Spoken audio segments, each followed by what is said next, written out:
Madras high court द्वारा corona महामारी के बढ़ते मामलों को लेकर निर्वाचन आयोग को जिम्मेदार ठहराए जाने की टिप्पणी के बाद शिवसेना के सांसद संजय राउत का एक बयान सामने आया। संजय राउत का कहना है कि इसमें कुछ भी गलत नहीं है।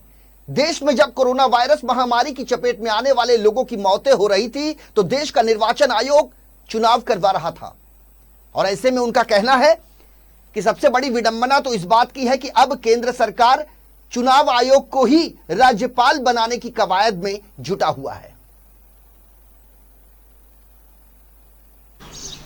मद्रास हाईकोर्ट ने यह भी कहा है कि चुनाव आयोग के जो अधिकारी हैं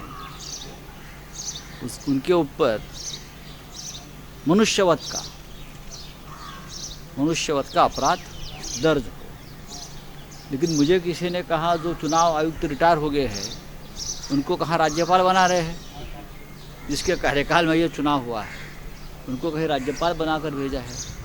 तो मद्रास हाईकोर्ट की टिप्पणी को कितने गंभीरता से हमारे देश के राज्यकर्ता लेंगे, लेकिन मुझे नरेंद्र मोदी जी के ऊपर पूरा विश्वास है। जिस तरह से मोदी जी ने अब दूसरी और तीसरी वेव से लड़ने के लिए जो रणनीति बनाई है मैं देखता हूँ, तो उससे मुझे पूरा विश्वास है कि मद्रास हाईकोर्ट की टिप्पणी नरेंद्र मोदी जी हमारे देश के प्रधानमंत्री गंभीरता से लेंगे। ये कोई राजनीति की बात नहीं है। अगर भारत का अपमान हो रहा है अंतर्राष्ट्रीय मंच पर तो हम सब लोग हमारे आपसी मतभेद भूलकर देश के प्रधानमंत्री के साथ खड़े रहेंगे। जो कूटनीति प्रधानमंत्री जी बनाएंगे हम उनके साथ खड़े रहेंगे। ये हमारा विश्वास हम उनको देना चाहते हैं।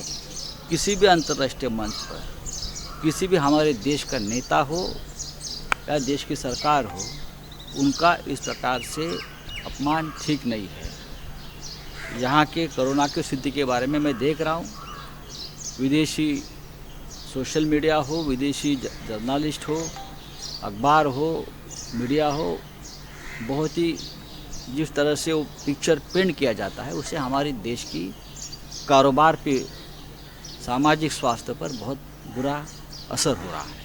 हिंदुस्तान की अर्थव्यवस्था को ख़त्म करने की एक बहुत बड़ी साजिश भी हो सकती है, लेकिन हम सबको पूरे देश को एक साथ होकर उससे लड़ना होगा। देखिए, श्रीमती गांधी एक वरिष्ठ नेता है, यूपीए की चेयरपर्सन है। बहुत से राज्यों में कांग्रेस की भी सरकारें हैं, विरोधियों की सरकारें हैं।